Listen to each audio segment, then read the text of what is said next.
आज आपण समजून घेणार आहोत की बाळाच्या नाळेतून जो ब्लड सप्लाय बाळाला जातो तो बाळाच्या वाढीसाठी कसा महत्वाचा असतो.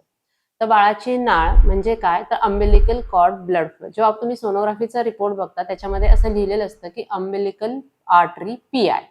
तर याचा अर्थ असा असतो की जेवढा अम्बिलिकल आर्टरीचा पीआय कमी तेवढा बाळाला जाणारा ब्लड सप्लाय जास्त. जेवढा बाळाला जाणारा ब्लड सप्लाय जास्त तेवढी बाळाची ग्रोथ नॉर्मल असते. आता ह्याचा उपयोग कसा होतो, जेव्हा तुम्ही थर्ड ट्रायमेस्टरमध्ये म्हणजे 28 आठवड्यांच्या पुढे सोनोग्राफीला येता, तेव्हा डॉक्टर तुमच्या बाळाची वाढ बघतात. 5व्या महिन्याची वाढ आणि आत्ताची वाढ याची कंपॅरिझन केली जाते. जर त्या प्रमाणात वाढ कमी होत असेल किंवा स्लो झाली असेल किंवा 10th सेंटाईलपेक्षा कमी झाली असेल, तर आपल्याला बाळाचा ब्लड सप्लाय म्हणजे कलर डॉपलर करणं गरजेचं असतं. तर तो कसा केला जातो, तर पहिल्यांदा अम्बिलिकल आर्टरी डॉपलर चेक केला जातो. त्याच्यामध्ये अम्बिलिकल आर्टरी पीआयची व्हॅल्यू येते.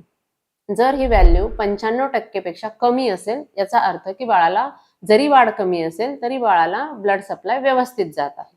जेव्हा ही व्हॅल्यू 95% पेक्षा जास्त होते, याचा अर्थ असा की बाळाला ब्लड सप्लाय आता थोडा कमी व्हायला लागला आहे आणि मग इथून पुढे त्या प्रेग्नन्सीला दर आठवड्याला कलर डॉपलर करणं गरजेचं आहे आणि अम्बिलिकल आर्टरी परत त्याच्यासोबतच बाळाचा ब्रेनचा ब्लड सप्लाय म्हणजेच मिडल सेरेब्रल आर्टरी आणि हार्टचा ब्लड सप्लाय, त्याला डक्टस व्हेनसस असं म्हणतात, यांची मॉनिटरिंग करणं गरजेचं असतं आणि ह्या ब्लड सप्लायच्या आधारे डिलिव्हरीचा डिसिजन घेतला जातो.